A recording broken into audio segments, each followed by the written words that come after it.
एक समय था जब पृथ्वी पर डायनासोर का राज हुआ करता था। इस धरती पर जहां आज हम सांसें ले रहे हैं, वहां पर कभी डायनासोर सांसें लिया करते थे। डायनासोर ने लगभग 14 करोड़ सालों तक इस पृथ्वी पर राज किया। डायनासोर उस समय के सबसे सफल जीव थे। लेकिन आखिर ऐसा क्या हुआ जिससे डायनासोर का नामो निशान ही मिट गया? और जब इस धरती पर डायनासोर का राज था, यानी कि जीवों का राज था, तो फिर मानव की उत्पत्ति कैसे हुई? कहां से आया मानव? आज इस वीडियो में इसी के ऊपर बात करेंगे। लेकिन इसके लिए हमें चलना होगा 6.5 करोड़ साल पीछे, उस अंतिम दिन की ओर जिस दिन डायनासोर ने पृथ्वी पर अंतिम सांसें ली।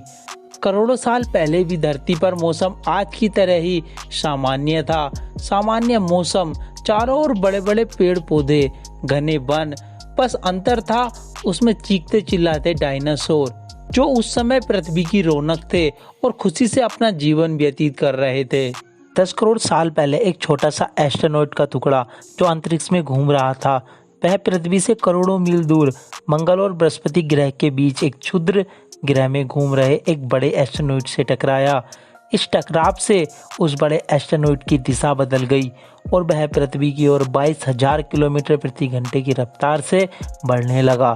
जब यह एस्टेरॉयड पृथ्वी से 3,84,000 किलोमीटर की दूरी पर था, तब वह पृथ्वी के उपग्रह चंद्रमा से टकरा जाता, तो शायद आज इस पृथ्वी पर डायनासोर जिंदा होते। लेकिन यह एस्टेरॉयड चंद्रमा के बहुत पास से निकल गया और पृथ्वी की ओर बढ़ने लगा। जब यह एस्टेरॉयड पृथ्वी के वातावरण में आया, तब इसकी रफ्तार करीब 70,000 किलोमीटर प्रति घंटा हो गई थी और पलक झपकते ही इस एस्टेरॉयड ने अटलांटिका महासागर को पार कर दिया था।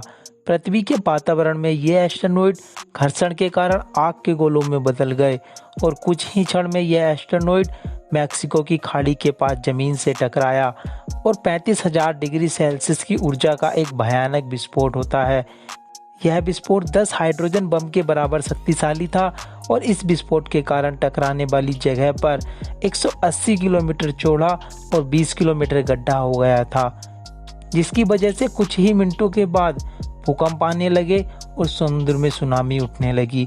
ज्वालामुखी के कारण धरती से मलबा निकलने लगा। धरती की सारी स्थिति बिगड़ गई थी। सब कुछ अस्त व्यस्त होने लगा। इस विस्फोट के कारण धरती पर इतना अधिक रेडिएशन बढ़ गया कि 800 किलोमीटर के दायरे में आने वाले सभी जीव पूरी तरीके से खत्म हो गए और जीवों का विनाश प्रारंभ हो गया।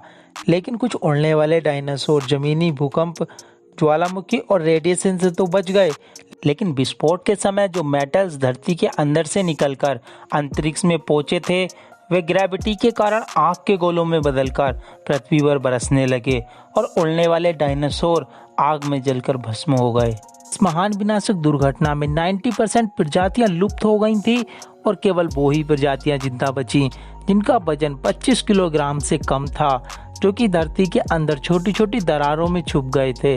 इस महान विनाशक घटना में सारी वनस्पति खत्म हो चुकी थी, इससे जीवों का रहना मुश्किल हो गया था और इसी के साथ डायनासोर का अंत हुआ। लेकिन यदि यह एस्टेरॉयड 30 सेकंड पहले या 30 सेकंड बाद टकराता, तो शायद आज पृथ्वी पर डायनासोर जिंदा होते। 30 सेकंड पहले या 30 सेकंड बाद में टकराने से यह एस्टेरॉयड अटलांटिका महासागर में गिरता, जिससे विनाश तो होता, लेकिन इतनी बड़ी मात्रा में विनाश नहीं होता और शायद आज इस पृथ्वी पर डायनासोर जिंदा होते। छोटे जीव जो धरती के नीचे छोटी छोटी दरारों में छुपकर बच गए थे, वो प्रजातियां थी मेमल्स की। मेमल्स स्तनधारी जीव थे। उन्होंने धरती पर जिंदा रहने के लिए सब कुछ खाना स्टार्ट किया। पृथ्वी पर जो जीव बचे थे, उनसे अलग अलग प्रजातियां उत्पन्न हुई जिनके हाथ पैर हमारी तरह ही थे। उनके शरीर में धीरे धीरे बदलाव होने लगे और धीरे धीरे अब पृथ्वी सामान्य होने लगी। नए नए पेड़ पौधे आने लगे। इसी बदलाव के कारण धरती के 2 बड़े भाग आपस में टकरा गए, जिससे हिमालय की उत्पत्ति हुई। हिमालय पर बर्फ पड़ने की वजह से धरती ठंडी होने लगी और इसी बर्फ के कारण नदियों की उत्पत्ति हुई। ओलिगोसीन इपोक में करीब 2 करोड़ साल पहले ग्लोबल कूलिंग हुई, जिसके चलते घास के मैदान बढ़ने लगे और ऐसी प्रजातियां विकसित हुईं जो खुले मैदानों में रहने योग्य थीं। धीरे धीरे पृथ्वी सामान्य हो रही थी, लेकिन एक बार फिर परिस्थितियां बदलने लगीं। करीब 40 लाख साल पहले एक बार फिर धरती के भूभाग में हलचल होने लगी। इससे अफ्रीका में ईस्ट अफ्रीकन रिफ्ट वैली नामक पर्वतीय श्रृंखला की रचना हुई और एक बार फिर पृथ्वी का वातावरण बदलने लगा। एक बार फिर बारिश होनी बंद हो गई और इन जंगलों में रहती थी पैरोलपिथिक्स बंदरों की प्रजातियां। ऐसा कहा जाता है कि हमारे परिवार की शुरुआत पैरोलपिथिक्स बंदरों की प्रजातियों से हुई। आगे चलकर यह प्रजातियां गोरिल्ला और चिंपांजी में बदल गईं और कुछ इंसानों में तब्दील हो गईं। अफ्रीका के जंगलों में बारिश ना होने की वजह से ये प्रजातियां जमीन पर उतरकर जगह जगह जाने लगीं और यही वो समय था जब हमारे पूर्वज कहे जाने वाले बंदरों ने पृथ्वी पर पहली बार कदम रखा था। जैसे जैसे समय बीतता गया इनके शरीर में चेंजेस होते गए और करीब 23 लाख साल पहले होमो हैबिलियस ने पहली बार पत्थर का यूज करके धारदार पत्थर का हथौड़ा बनाया। जैसे जैसे समय बीतता गया इनके दिमाग मजबूत होते गए और अब उन्होंने अलग अलग शिकार करने की बजाय ग्रुप में शिकार करना स्टार्ट कर दिया। अन्य जानवरों से ज़्यादा होशियार होने की वजह से इन्हें होमो इरेक्टस कहा गया और इन्हीं ने सबसे पहले आग का आविष्कार किया जो इन्हें ठंड से बचाती थी।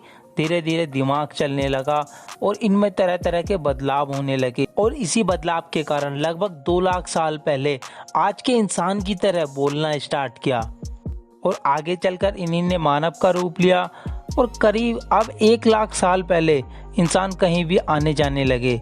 अपनी सेफ्टी के हथियार रखने लगे, मांस पकाने के लिए आग का यूज करने लगे। चलने की वजह से ही अब हम एक महाद्वीप से दूसरे महाद्वीप पर जाने लगे और अपना बसेरा बसाने लगे। करीब 50,000 साल पहले आइस से शुरू हो गई और इंसान चाइना और ऑस्ट्रेलिया तक पहुंच गया। 30,000 साल पहले इंसान पहली बार यूरोप पहुंचा और जैसे जैसे मौसम बदलता रहा मानव में भी चेंजेस होते गए। खेती की शुरुआत हुई और मानव विकसित होता गया और उसके कुछ समय बाद नॉर्थ ईस्ट साइबेरिया के बर्फीले जंगलों में पहुंचा। इसी के साथ धीरे धीरे पूरी दुनिया में फैल गए।